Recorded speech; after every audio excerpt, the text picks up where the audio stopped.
On to Jake, Dennis, Avalanche and Andretti. After that stretch where you had 4 races with no points scored after what was a very strong start to the season, winning in Mexico, you've now got back-to-back podiums. How does that feel after going through that patch where things were going against you?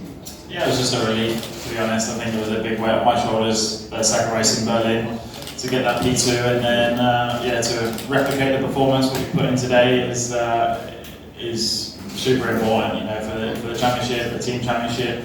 And Monaco's not been great to me, to be honest. I've always struggled to deliver the lap in qualifying when it matters, and then those hurdles went out the window when I just hit the wall on my first push. It made life difficult in quali. And then I just kept it clean at the start. There was, like Mitch said, there's some wacky strategies out there, like Roland was moving forward really aggressively and then dropped back.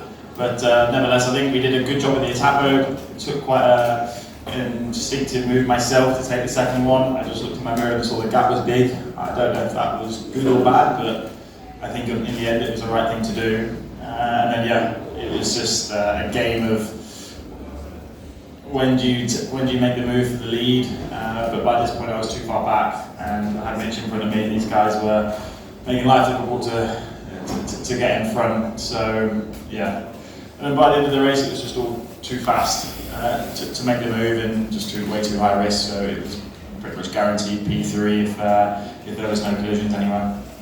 Given you managed your energy slightly better than these two gentlemen, do you feel that if the safety cars hadn't happened, there would have been a chance of maybe getting a higher place?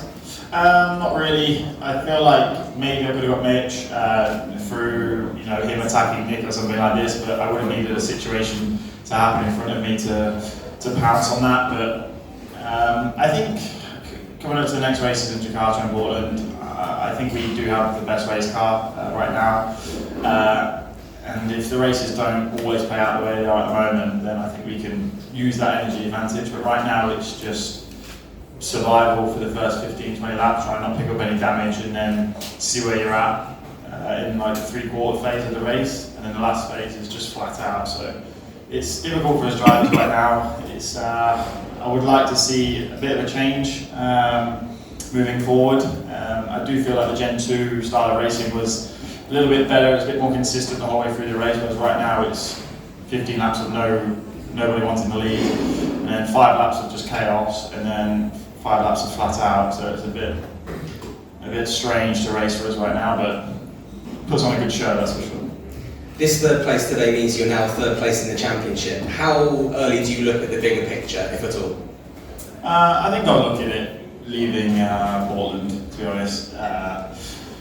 There's 2 big races there. You can get obviously a lot of points, and then coming back into the European season is where I think all of us will start probably taking over your shoulder, see who's around. But right now I feel like everyone's just hunting on, trying to keep their wing clean. Trying to score as many points as possible, because it's difficult to get. What's the other race in Portland you're doing?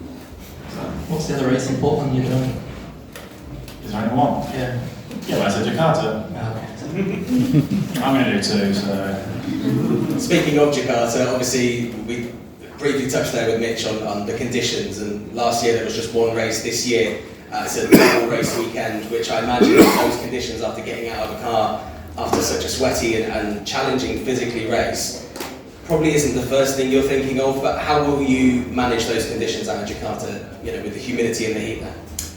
Yeah, it's not going to be pretty. When we woke up Sunday after the race last year, the last thing you wanted to do was jump in a race car. So to do it again this year twice, it's going to be challenging. I think the driving fatigue and the cars is going to be super challenging with battery temperatures and stuff like this. So I have to wait and see. I think it's going to be a different style of racing, hopefully. And it's just going to be a super hot race.